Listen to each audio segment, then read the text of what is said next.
2,11. ¿Y el otro daba?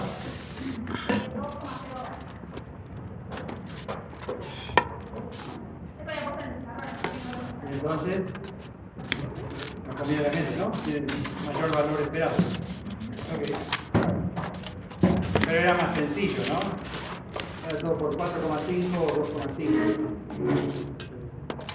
Bueno, lo que decíamos que nos quedamos charlando, no sé si lo logramos hablar con todos, por las dudas que alguno no haya venido el sábado, era que cada arbolito está pensado para tener algún grado de dificultad. No hay uno que tenga todos los grados de dificultad todos juntos. Bueno, ¿me creen?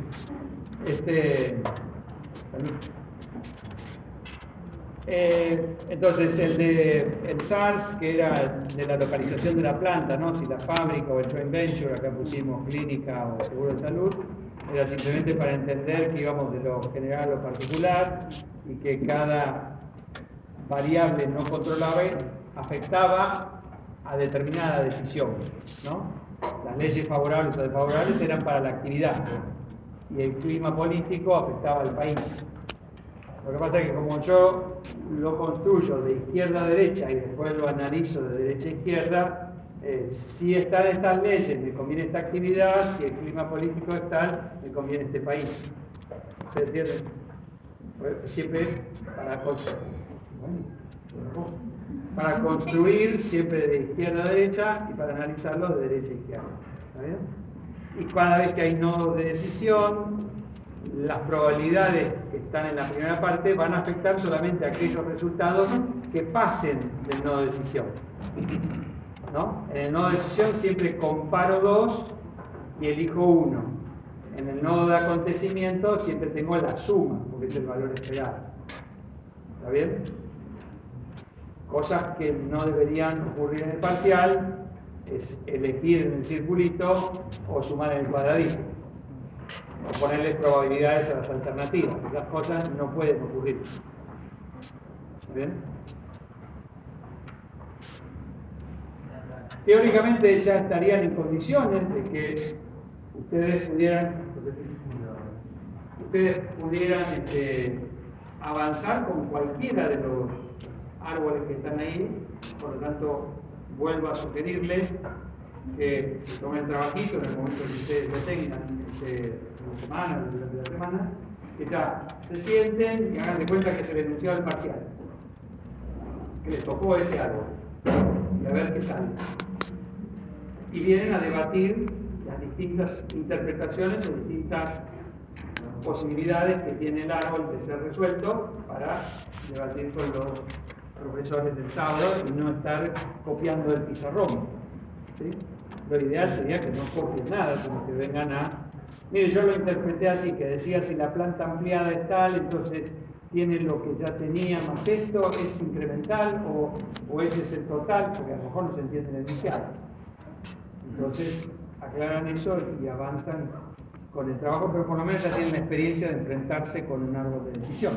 De hecho, ustedes ya lo han hecho, porque seguramente en producción, los que funcionan en producción o operaciones ya han enfrentado algunas de estas situaciones de árbol de decisión, con alguna variante.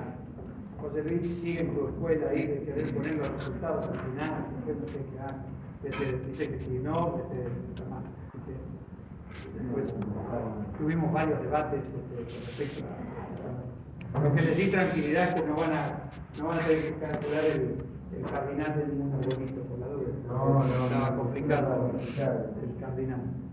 La productoria lo pone, la sumatoria, la productoria es pi, ¿no? ¿Listo? ¿Con esto? Bueno, con esto ya le dimos entonces el impulso a la parte práctica. Yo vuelvo a retomar entonces la teoría, porque ya tienen como para avanzar de forma autónoma en cuanto a los prácticos. Hoy tenemos el test de lectura, ¿verdad? ¿Y cómo les fue con Pedro Francisco José? Digo, si quieren saber el nombre completo, es Pedro Francisco José Pavese. Pero por la duda que no sepan qué significa las letras, ahora que lo quieren más porque han leído estos ¿Cómo no lo quería? Por eso Pavesi, por favor. ¿Está bien? Hablador de la materia,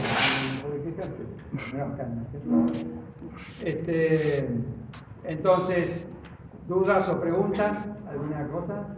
Yo termino de redondear, porque no habíamos terminado el tema del todo, ¿no? Realmente ustedes van por las ramas como los arbolitos. Habíamos hablado del cardinal, ahí llegamos a un punto y después teníamos que entrar un poquito en medición, porque ahora ustedes ya son expertos, o sea que lo que yo voy a decir es simplemente como un repasito y en una de esas se invocan, en una de esas los ayuda para ustedes. Habíamos mencionado que el isomorfismo era la propiedad que tenían los números, o el proceso por el cual algunas propiedades de los números podíamos usarlos para representar cosas de la realidad, pero no todas las propiedades de los números podían ser utilizadas.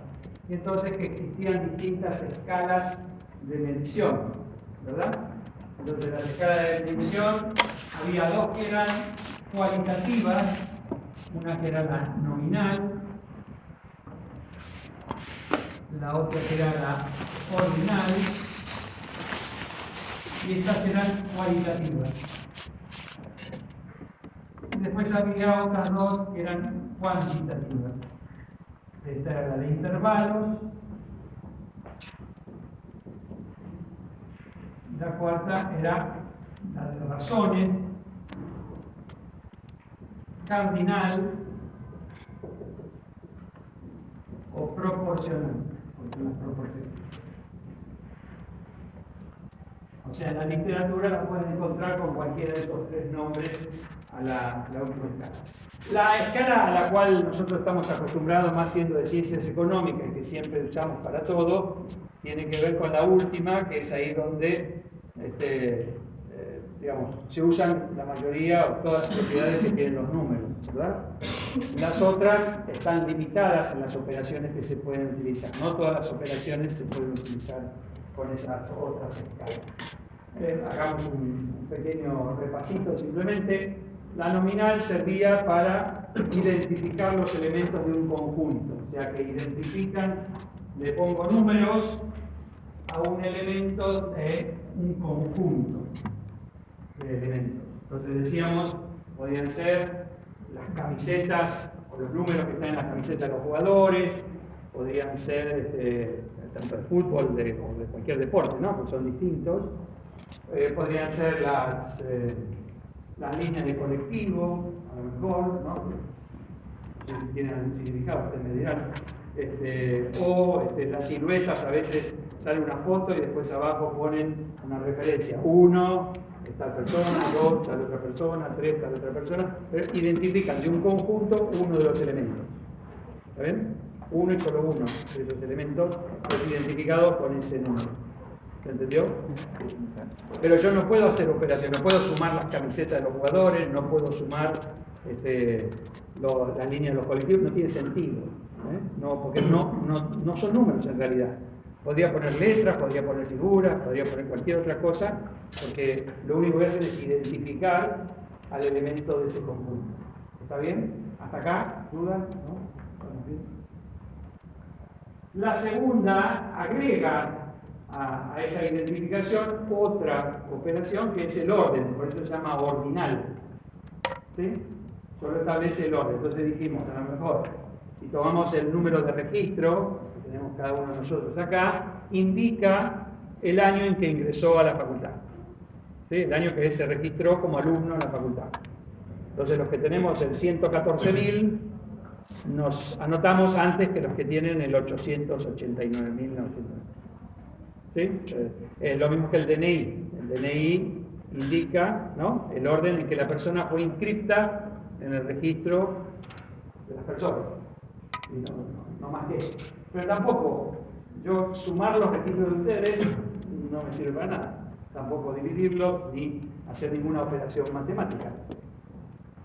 Sí puedo establecer, ya empezar a establecer algunas medidas de estadística, ¿no? En la primera también, sería cuántas veces ese elemento está presente ahí, sería el modo o la moda, y ya en la ordinal puedo establecer la mediana, porque de esta población yo podría decir de las 120 personas cuál es la que divide la población en dos partes, ¿no? Está en el medio, mediana. O podría indicar cuáles son los cuartilos. Los que tienen menos de 600.000 están en el primer cuartilo, los otros en el segundo, así hasta llegar al cuarto. Pero igual, la mediana es el percentilo 50, ¿no? De distintas formas en que puedo dividir la población. Entonces, alguna operación estadística puedo hacer, pero no más que eso, ¿verdad? Porque no podría sacar un promedio. No puedo hacer el promedio de los números de registro. No tiene sentido.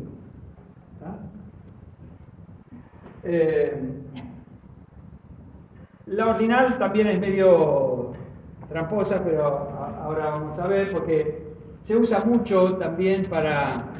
A ver, ¿por qué estamos hablando de medición? ¿Por qué es importante el artículo de medición, más allá de Pavesi, más allá de... Porque nuestra profesión está, digamos, sujeta a muchas de estas cosas.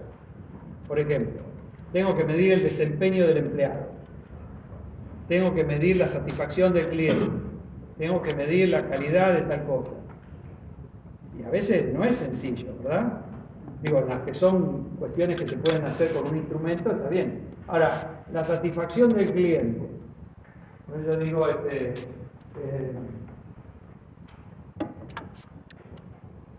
tenemos 1, 2, 3, 4 y 5. Satisfacción, estoy hablando de satisfacción.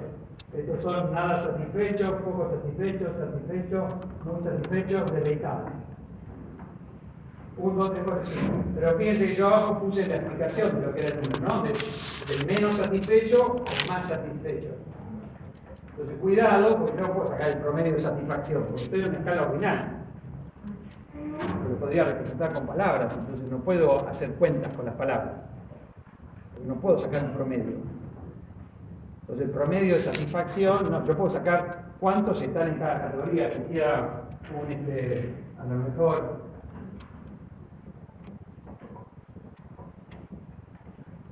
¿cómo se llama esto?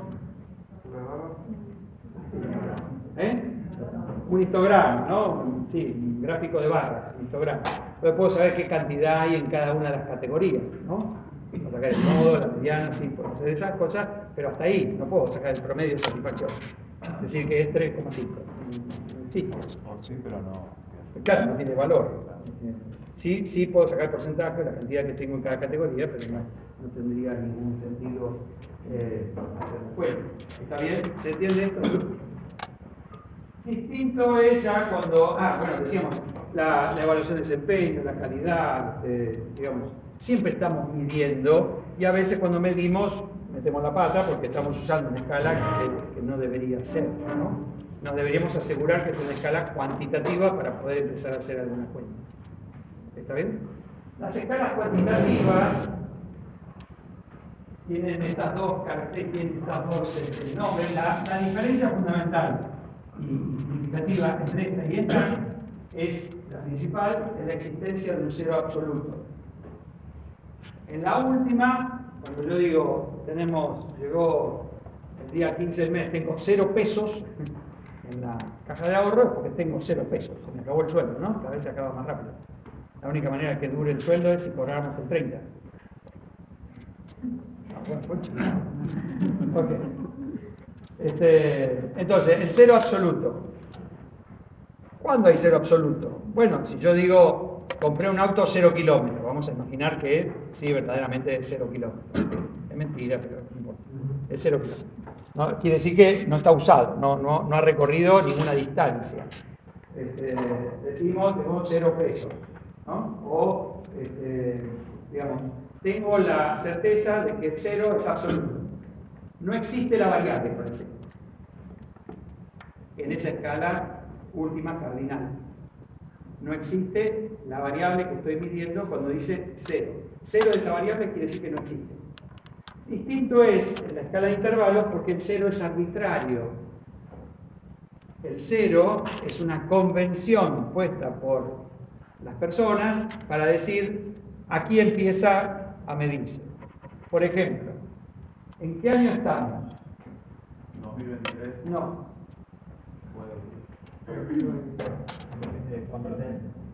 Bueno, por eso no estamos en 2023. Para la comunidad judía, ¿qué número estamos? 5.000 y algo. 5.700, bueno, ya perdí, ¿no? Bueno, por eso, porque el 0 está fijado por las personas, es una convención que dice, ahora empezamos de 0, ahora empezamos a contar. 2023 fue después de Cristo, claro, pero porque decidieron contar el tiempo a partir de Cristo. El tiempo existía antes.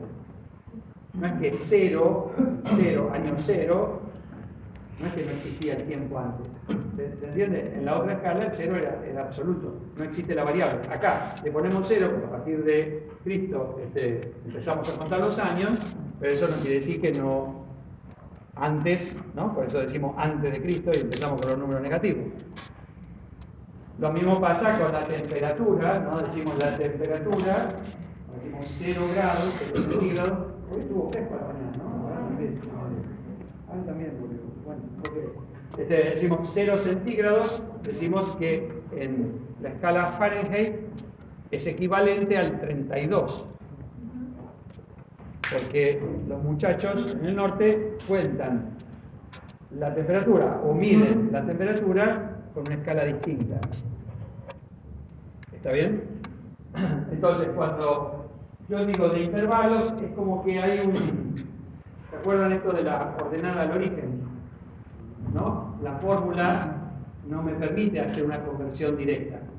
Si yo quiero convertir kilómetros a millas, ¿cómo hago? Multiplicamos por 1,6. Entonces, y igual a por x.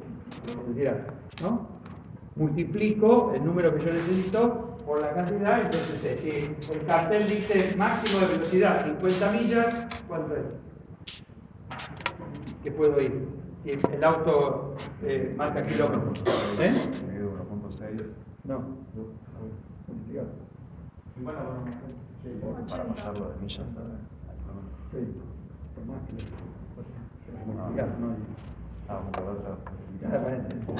Sí. Digamos, multiplicamos por 1,6, son 90 kilómetros.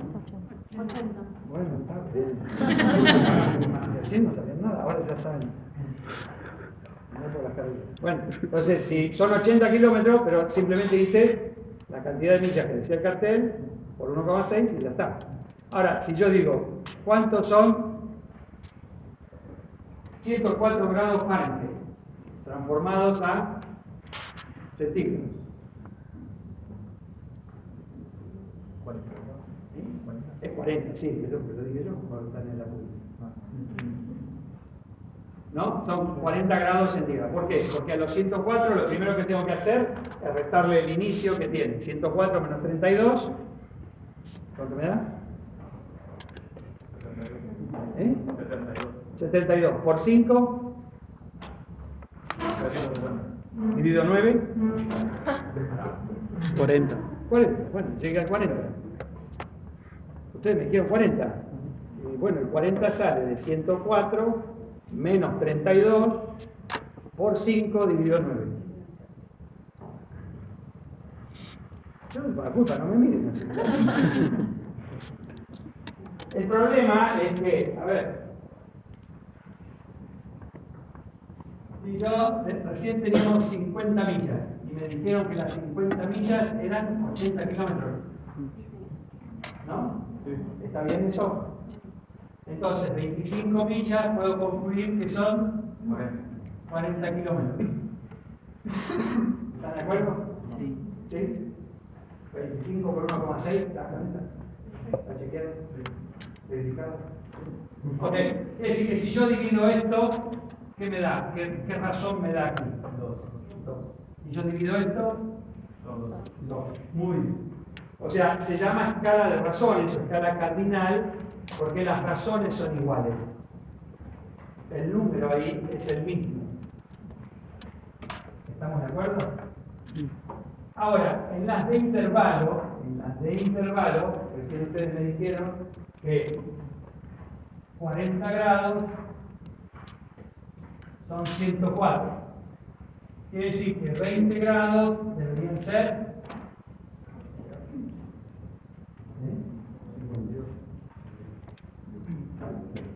la cuenta, ¿verdad? ¿Les es más fácil al revés? Lo pongo al revés. Porque saben hacer cuadrado, pero no saben hacer calor. Ok, está bien, está bien. Bueno, ahora 104 dijimos que era 40. Quiere decir que acá la mitad, si fuera 52, como dice acá el colega, esto es Fahrenheit, esto es centígrado. Si fuera cardinal, debe de ser 20, pero no es cardinal, porque dijimos que el 0 es distinto.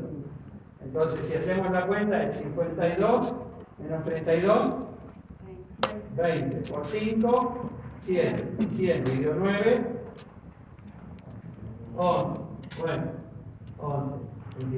Es decir, que si yo divido esto, acá sí me da 2, pero acá no me da 2. 40 dividido 11. 3,63. 3,63. ¿Sí? ¿Ven que no es igual? Por eso no puede ser proporcional, porque no hay igualdad en las proporciones. Lo que sí hay igualdad es en la distancia, ¿sí? Del 52 al 53, del 53 al 54, del 54 al 54. La distancia que hay entre cada valor es la misma. ¿Está bien? Para cada escala. Tiene igualdad en la distancia. O sea, si yo, recién que estábamos hablando de la calidad, que decíamos 1, 2, 3, 1, 2, 3, 4, la satisfacción del cliente. En esto, si es ordinal, yo no puedo decir si 4 es el doble de 2, porque las distancias acá yo no las conozco. ¿Está bien? Ahora, si yo digo que esto es de intervalo, si fuera esta de intervalo verdaderamente, lo que tiene que respetar es que cada distancia entre una y otra es la misma. Entonces ahí puedo hacer alguna operación, como hacemos el promedio de la temperatura o hacemos otras cuentas que hacemos con la temperatura. La temperatura me permite hacer esas cuentas o esas otras operaciones estadísticas o matemáticas. ¿Está bien? Entonces se llama de razones porque la igualdad está entre las dos. Esta es una razón, 50 sobre 25, y hay igualdad en la otra razón, que es 80 dividido 40. La igualdad de las razones, o proporciones. ¿Está bien? Acá, en la de intervalos, no solamente el 0 no es absoluto, es un 0 artificial o por convención, sino que no hay igualdad entre las razones. ¿Por qué? Porque el 0 no es absoluto. Entonces, la fórmula de esta no es igual que la fórmula de esta. Esta hicimos simplemente igual a por x. Pero acá, en más de la fórmula, cuando tiene la ordenada al origen, ¿no? Igual a más bx. Es otra fórmula. La función tiene otra fórmula.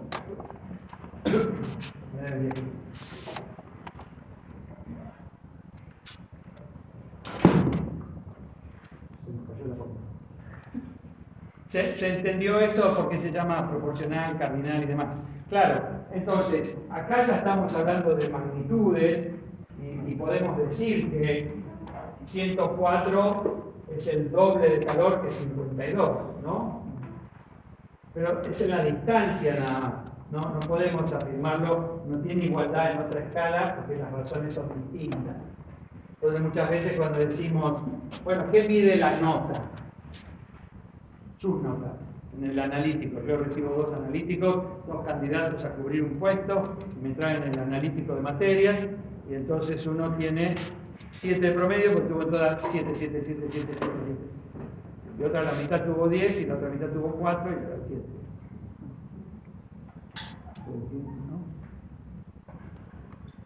¿Qué mide el 7? ¿A quién contratamos? El que sacó 8, ¿sabe el doble del que sacó 4? No. El que sacó 0 es una planta.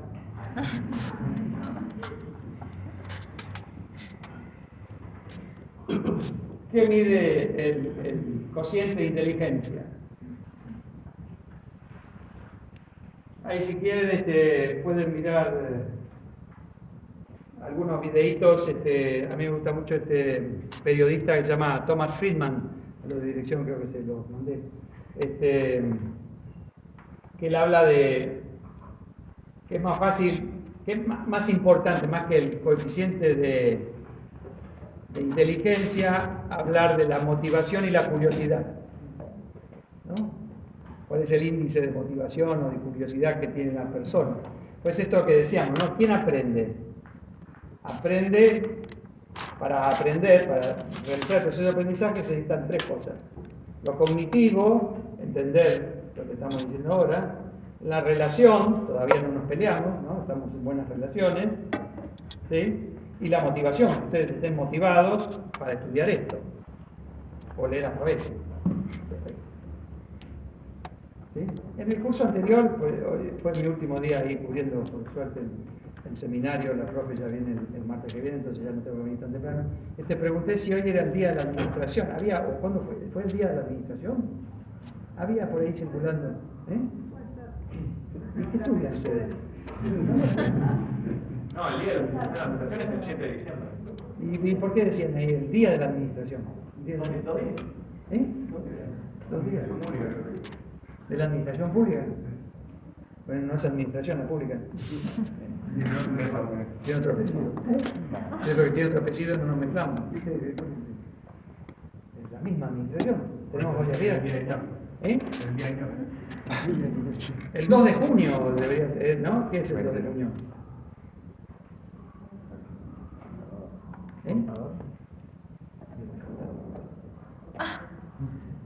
¿El 2 de junio? Bueno. No me miren a mí pensando que yo les voy a decir la respuesta. Decimos que es curiosidad más motivación. Y ustedes me miran a mí para que yo les dé la respuesta. Digo, tendría que tener curiosidad, motivación de decir qué soy, cuándo debo festejar mi día, cuándo le tengo que pedir a la familia que me haga un regalo, algo. O que me haga la comida favorita, una pizza, no sé, una vez a caballo, algo. Bueno. Ni siquiera le pregunté por la ley 20.488, en su artículo 14. No le pregunté. Estoy preguntando cuándo debe celebrar su día. Ahora el 11 de septiembre, que es el día del... Y entonces, ¿el día del profesor cuándo? 21. ¿Eh? 21, ¿no? Ah, no, el 17.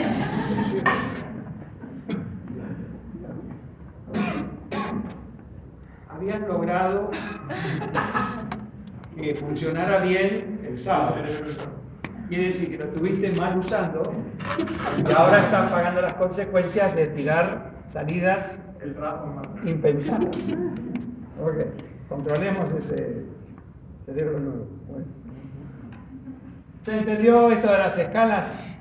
¿Sí? A estos efectos, digo, siempre lo vamos a necesitar. Una gran parte de esto, vamos a ver ahora cuando empecemos con teoría del valor, pues decíamos, ¿cómo se mide la utilidad?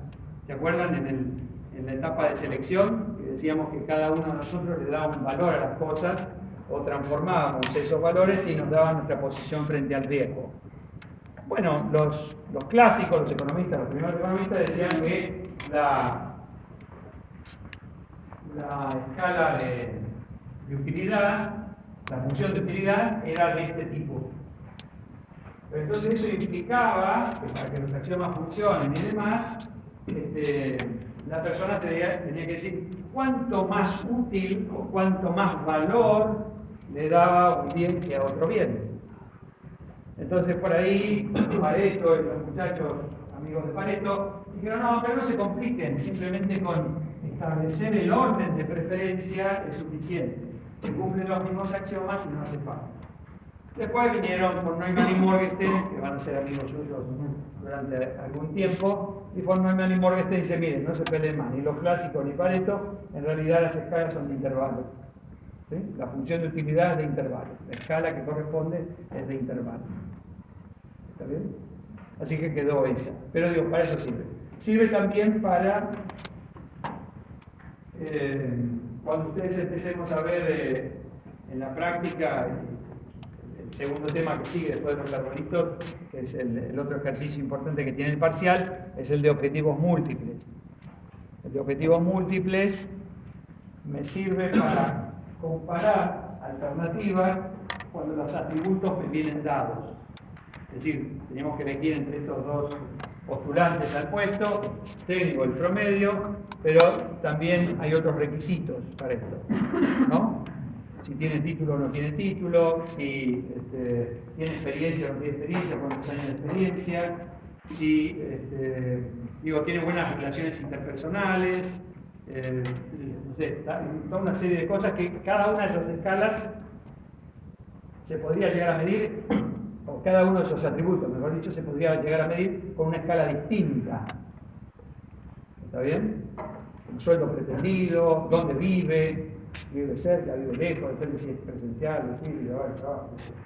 Pero digamos que o estoy eligiendo mudarme y entonces tengo que mirar distintos lugares, entonces mido el índice de criminalidad, el ranking de las escuelas, el acceso a las rutas, qué sé yo, no sé, estoy mirando un montón de variables que tienen que ver con mudarme de provincia, mudarme de estado, entonces, pero cada uno de esos atributos está medido en una escala distinta. Entonces, ¿cómo hago con esa ensalada de fruta para tomar la decisión?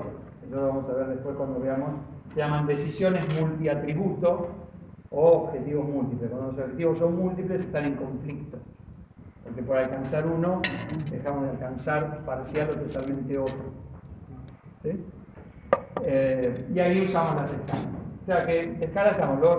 Los contadores, a lo mejor, los actuarios están más acostumbrados a usar siempre escalas que tienen que ver con la cosa numérica, ¿no? Las probabilidades, los balances, los estados financieros, y entonces no tenemos tanto problema en ese sentido. Pero en la medida que nosotros empezamos a medir desempeño, satisfacción, calidad, otro tipo de variables, es más difícil poder establecer una escala y que seamos coherentes cuando construimos esa escala. Pues tenemos que conocer esta situación. O hay cosas publicadas, o me llega, ¿no? Me llega un informe y tengo que saber si me están macaneando o no con lo que están diciendo. ¿Se entiende? ¿Está? Muy bien. ¿Dudas? ¿Preguntas? Con respecto a esto y lo que ustedes leyeron, que quizás era más frondoso.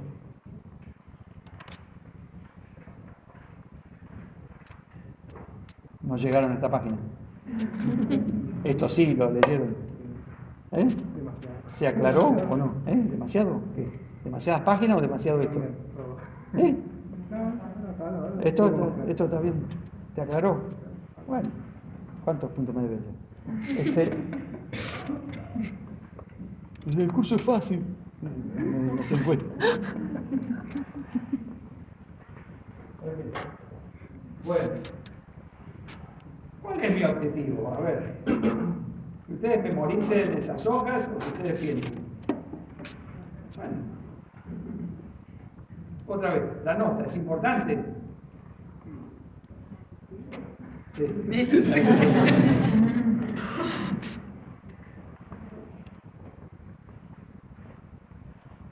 Mi nota en esta facultad era 5.50 promedio, carrera. Simultáneamente en Derecho era 8.50. En Estados Unidos, en las dos carreras, tengo 10 de promedio. ¿Quién tiene razón? Debe ser que renació, me cambié el cerebro. Y en otro idioma. Es raro. En inglés es más fácil. Sí. Es todo muy raro. Volví y hice otra en la Facultad de Medicina, 8.91. Ya tengo la Facultad Económica, Derecho y Medicina, 8.91. ¿Qué dice la nota? Ahora, con 5.50 igual me aceptaron allá. Quiere decir que no les creen mucho a la nota. ¿No? Digo, por si están preocupados por la nota. A mí no me preocupa mucho la nota. Si están muy preocupados por la nota, no dice nada la nota. Además, no son comparables, es como la utilidad, no es comparable interpersonalmente, ni entre las materias. Ya dijimos esto, ¿no? El 4 de régimen tributario, o el 10 no quiero mencionar ninguna otra, pero bueno, alguna que, historia, no sé, 10 en historia, un 4 en régimen tributario, lo mismo. El 10 de él de historia, igual que el 10 de él de historia. Lo que sabe él de historia es lo mismo que sabe él de historia, por los dos tienen 10. Creo que hay que practicar preguntas porque con el chat GPT uno tiene que saber hacer preguntas. Entonces, hay que practicar hacer preguntas y después le viene bien para el seminario. Si no tiene ninguna pregunta, no la escribo yo. Bueno, ¿listo hasta acá? ¿Podemos dar por cerrado esto? Más o menos. Sí. No se hagan los vivos, 20-14 me avisan. ¿No? 20-15 a 20-45. Ahora 20-30. Hace frío, no se quiere mirar. Nadie los entiende. Nadie. Si le dicen 20-30, ¿querés que lo ponga 20-45? Yo lo pongo 20-45 a 21, que doy 15 minutos, no tengo problema. Ahora puse 20-15 a 20-45. La vida cambia, todo cambia. ¿Por qué tiene que ser 20-30?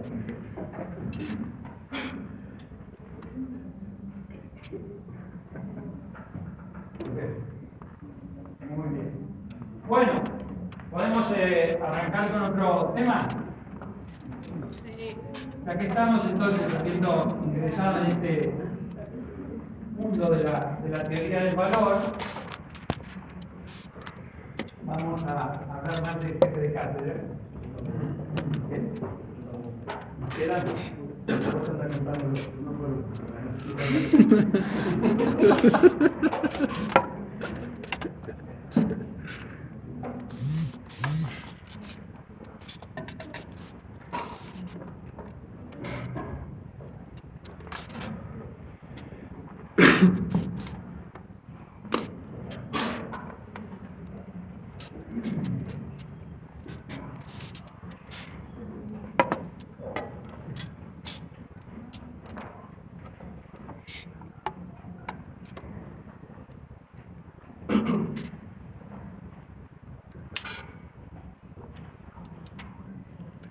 Esta matriz refleja una situación de decisión que es la siguiente.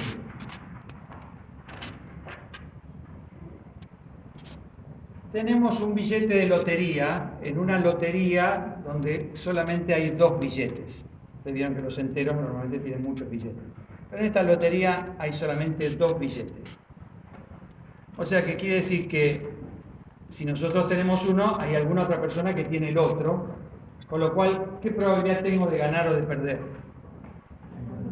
El 50%. Muy bien, me alegro que estemos dominando las probabilidades.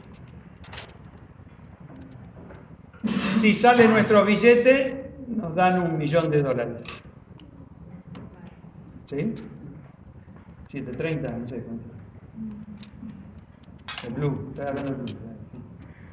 Sí, obviamente si se lo lleva el otro señor o la otra señora que tiene el otro billete, nosotros no recibimos nada. Sí. Ahora, resulta que nos viene a visitar como una excepción en los últimos 40 años, nos viene a visitar el jefe de cátedra, a escuchar la clase y don Daniel dice, les vengo a comprar el billete. En este maletín, se viene con el maletín, tengo $300.000. Entonces nos ofrece venderle el billete por $300.000. Sin murmullo, sin gritar, sin enloquecerse, así, levanten gentilmente la mano aquellos que estarían dispuestos a vender el billete por la plata que nos ofrece el jefe de cátedra. ¿Quién vende el billete por $300.000? Sí, claro. Mira que tenías 25, recién tenías 25. No desperdicies lo mismo. ¿Eh? Bueno, está bien. Digo, hay un conjunto de personas que está dispuesta a aceptar $300.000 en lugar de arriesgarse a saber. Lo que no sabemos es si el joven Daniel tiene el otro billete, con lo cual él nos paga los 300 y se queda con el resto del dinero, ¿no? No lo podemos saber, pero él está dispuesto a pagar los 300.000.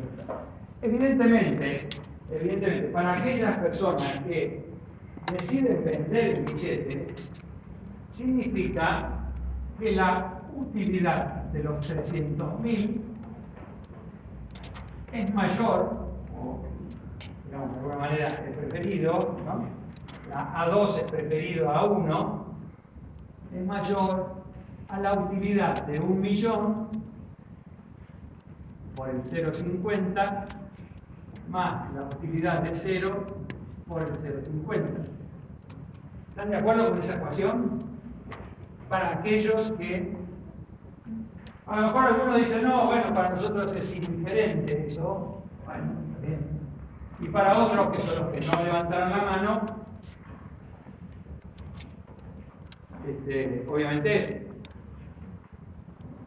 como diría una persona atrás, vos sos un pullero, ¿no? Alguna frase que ha quedado ahí en así le dijo, ¿no? El ministro de Economía. Quiere decir que son más propensos al riesgo, ¿no? El que aceptó los 300.000 dice, más vale 300.000 en la mano que 1.000.000 volando. ¿Están de acuerdo con eso? Bueno, entonces es obvio que esos números que están ahí, para cada uno de nosotros representan algo distinto. ¿No? En una escalita, si yo hago una escalita acá, de este lado pongo los pesos, de este lado pongo la utilidad de los pesos, ¿sí? El 0, los 300.000, el 1.000.000. Cada uno de esos valores tiene una valoración por parte nuestra que es distinta. Ahí es donde esto de la función de utilidad, si es ordinal, si es cardinal o si es de intervalo, ¿no? Pero, digamos, lo que ustedes van a tener que hacer, los ejercicios y demás, es de alguna manera, o les dan la tablita y ya vienen los números acá de la utilidad para la persona, como la considera, o le dan la función, el tipo de función, ¿sí? Exponencial, logarítmica, lo que sea, y ustedes tendrán que transformar estos números, ¿no? Tengo que transformar el logaritmo base 10 de 1.000.000, ¿cuánto daría?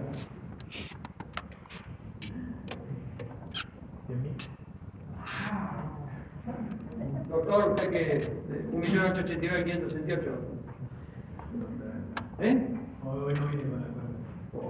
Logaritmo en base 10 de 1.000.000, ¿cuánto es?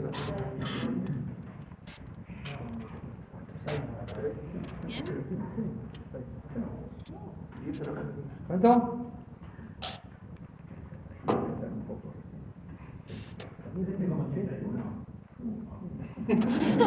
¿Y esa la foto pegó 1.000.000?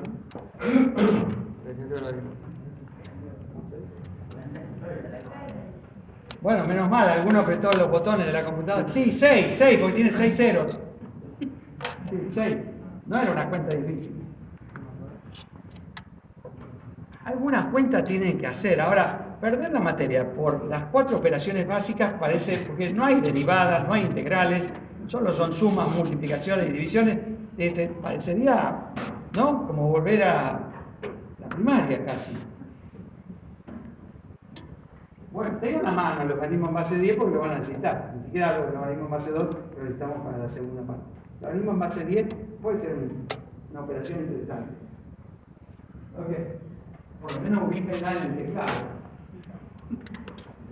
Ok, entonces, digo, o les dan la tablita, o les dan la función, y ustedes tienen que transformar esto, ¿sí?, a la utilidad y reemplazar estos números que están acá por los números de utilidad, y en vez de calcular el valor esperado, si nosotros calculamos acá el valor esperado, ¿cuánto me da? Este me da 500.000, ¿no?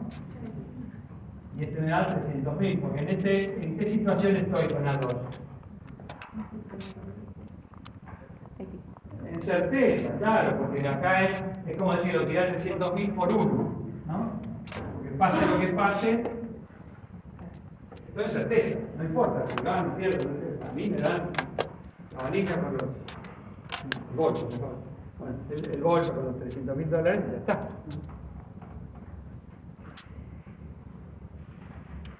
Entonces, digo, para aquellos que optaron por A1, está bien, claro, si hicieron el valor esperado, dice, no, pero ¿no? Son como las valijas de Julián Weich, de mucho tiempo que un programista con las valijas que Julián Weich iba abriendo las valijas, iban sabiendo que uno tenía que ir calculando a ver qué quedaba de premio en las valijas, ¿no? Hace mucho tiempo.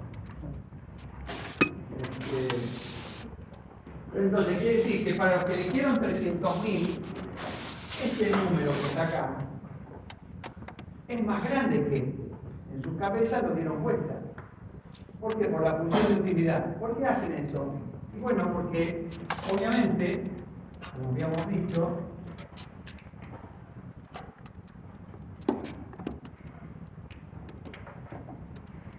yo tengo acá la utilidad de los pesos. Y acá tengo los pesos.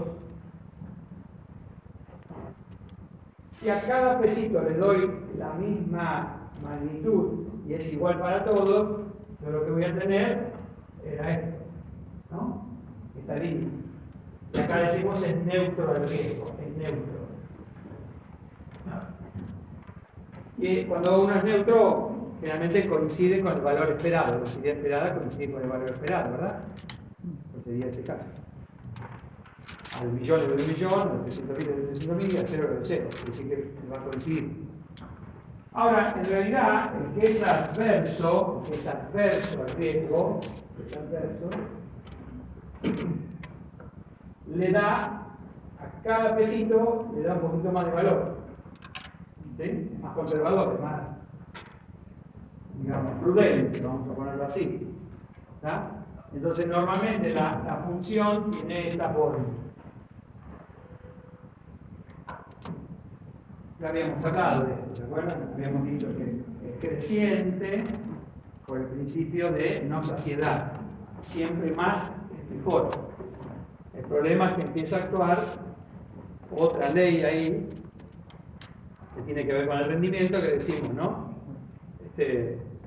Para Elon Musk, decíamos, ¿no? Los 260.000 millones de dólares, tener $1 más o $1 menos, ese dólar adicional no le genera la misma utilidad que cuando empezó la startup y recién empezaba.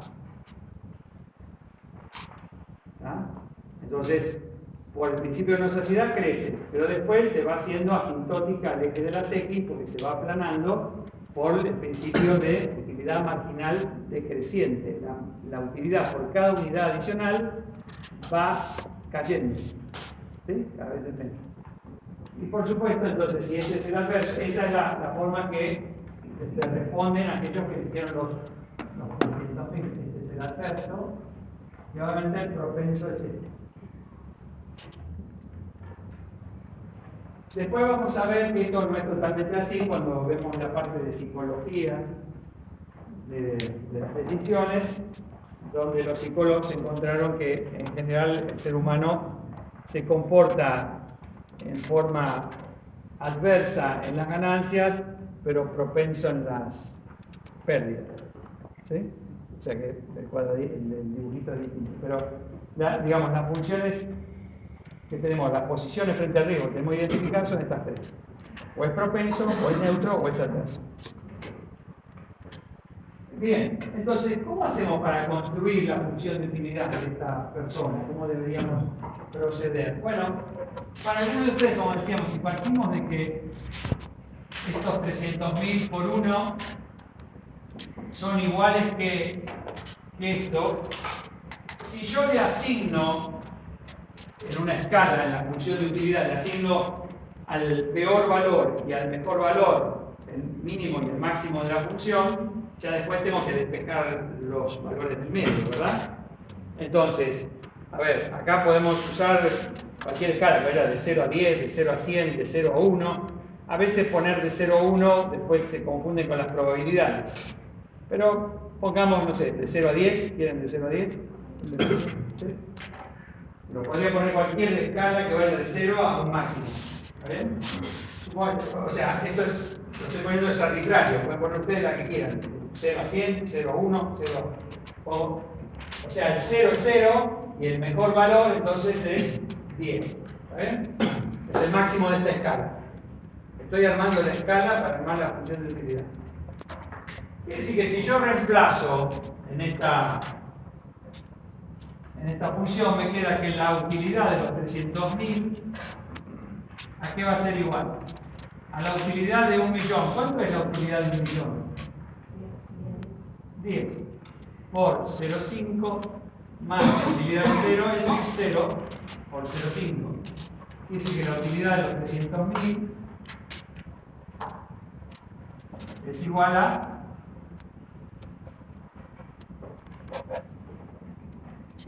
5. ¿Están de acuerdo? Ahí sería 5. Bueno, si yo ahora digo, para seguir, ¿no te gustó? ¿Qué dice mal? ¿Dice algo mal? Esto es encontrar un equivalente, es construir la función de utilidad por un equivalente cierto. El equivalente cierto por 300.000. A lo mejor en la cabeza de ustedes alguno dirá, y por 300 no, pero por 400 sí. Bueno, está bien. Digo, sí, le hacemos la contrapropuesta a Daniel cuando viene a decir, ya, 300 no, pero 400 sí. Otro dirá 450. Si ya se pasan de los 500, ya estarían más para el otro lado, ¿no? Estaríamos más casi propensos, ¿no? Pero digo, siempre que elijamos algo menor al valor esperado, quiere decir que nosotros preferimos asegurarnos una suma cierta a tener que luchar con las probabilidades. Lo que nosotros estamos haciendo es sacarnos de encima esa probabilidad de 0,5 y 0,5 que no nos gusta. Porque preferimos los 300.000 en la mano a tener que esperar saber si ganamos o no la lotería. ¿Entienden? Bueno, entonces, si ahora yo comparo, ahora ya no tengo los 300.000, ahora tengo que encontrar otro número. Pero lo voy a hacer entre 1.000.000, perdón, entre 0 y 300.000.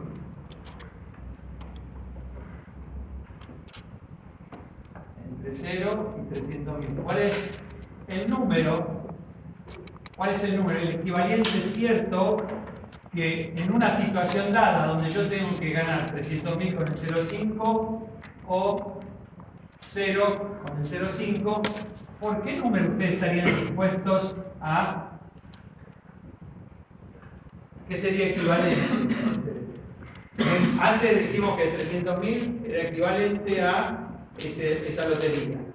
Si ahora está entre el 50% de 300.000 y más el 50% de 0, ¿cuál sería una cifra? Como si fuera que el premio del billete ahora en vez de 1.000.000 son 300.000. ¿Por cuánto lo venderían? 80.000. Me dice 80.000. Quiere decir que acá pondría que la utilidad de 80.000 es equivalente a esto. Entonces la utilidad de 80.000, era la de 300.000, ¿cuánto era? 5. 5. Entonces 5 por 5. 2,5. 2,5. Entonces la utilidad de los 800.000, de los 80.000, perdón, es 2,5. Quiere decir que acá 80.000 vale 2,5. ¿Están de acuerdo? Ahora lo hago al revés.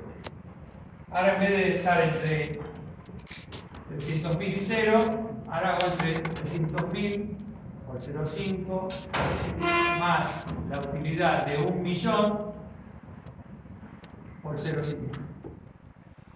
La utilidad de 1.000.000 ya dijimos que era 10. Y ahora lo que me tienen que dar es cuál es el número, por cuánto estarían dispuestos a vender el billete en una lotería que tiene el 0,5 de ganar 300.000 o el 0,5 de ganar 1.000.000.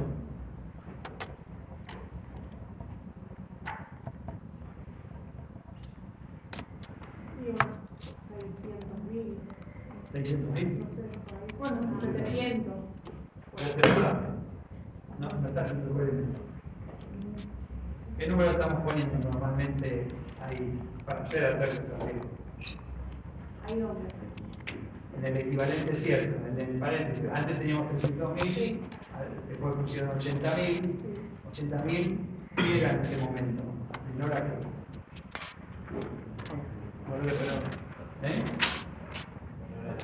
Menor al valor esperado. Menor al valor esperado. O sea, si te pasas mucho del valor esperado, y si te está pasando la función tuya, Claro, dale. A ver, lo que dicen los muchachos es que si vos sos adverso, consistentemente sos adverso. Los psicólogos pueden decir, no, el ser humano a veces es adverso, a veces es propenso, a veces no sabe nada. O sea, podría ser hasta 650.000. Claro, muy bien, 1.089.000. Tu nombre para que no te diga. Lucas dice correctamente, debería ser menos ahora 650.000, pero 650.000 sería el valor esperado de esa ecuación. ¿No? 50 de 300, 150, 50 de 1.500.000, 650. Cuando dijiste primero 600.000, ahí está por debajo. Un poco alto, era como el 450 de 300. Pero bueno, podría ser. ¿Está bien? Pero podría ser un poquito más bajo. ¿No? Bueno, cualquier número que ustedes pongan acá, cada uno, no hay una respuesta correcta, es lo que cada uno de ustedes en su cabeza estaría dispuesto a vender el billete por un número distinto. ¿Está bien? Pero supongamos que lo vendemos por 500.000, por decir un número, 550.000, 600.000, ¿qué sé? Quiere decir que entonces la utilidad de estos 500.000, ¿cuánto es? 5 por 5, 25, 10 por 5, 5, 7,5, ¿no? Entonces la utilidad de los...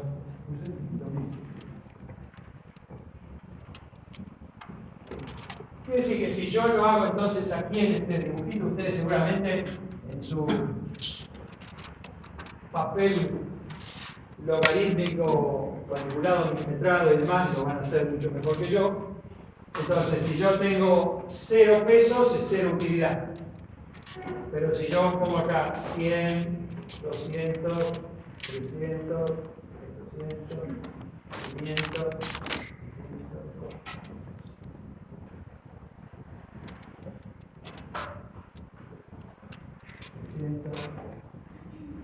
1.000.000, ahí me dice que 80.000, que está por acá. El de 80.000, ¿cuánto tiene? 2,5. Porque acá tengo...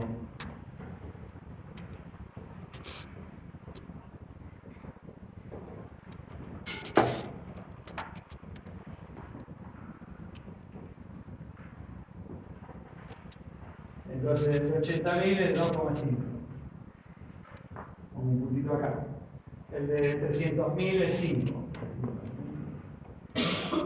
5. El de 500.000 es 7,5. El de 1.000.000 es 10.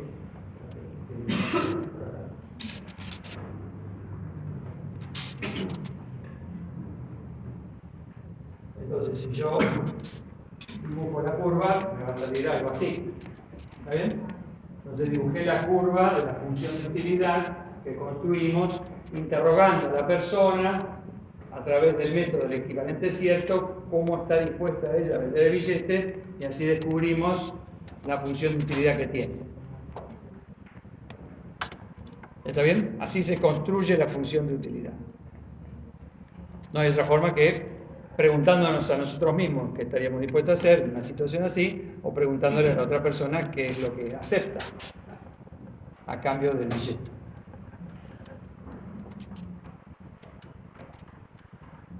¿Se entendió esto?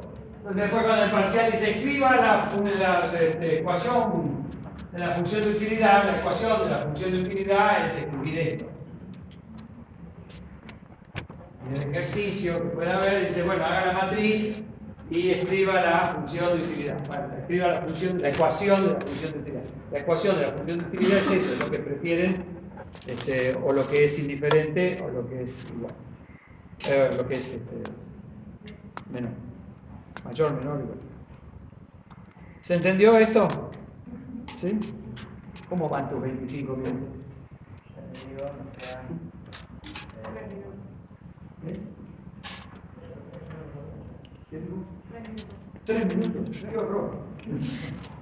Ok, entonces, tenemos que empezar ahora a ver esto que dijimos que nadie va a entender, que yo tampoco, que son los axiomas. ¿Sí? Que lo dejamos para la próxima clase. Son los axiomas de von Neumann y Morgenstern. Teóricamente, el martes que viene tendríamos test el tema de teoría del valor. Después miramos ahí bien le pasamos por el grupo los artículos para no empezar a discutir ahora si es el 5, el 7, el otro como el otro día que se salteó, no se salteó, estamos perdidos. Bueno, cortamos entonces aquí la parte teórica y vamos encaminándonos hacia la tecnología. ¿Hay un ejercicio con Hay muchos.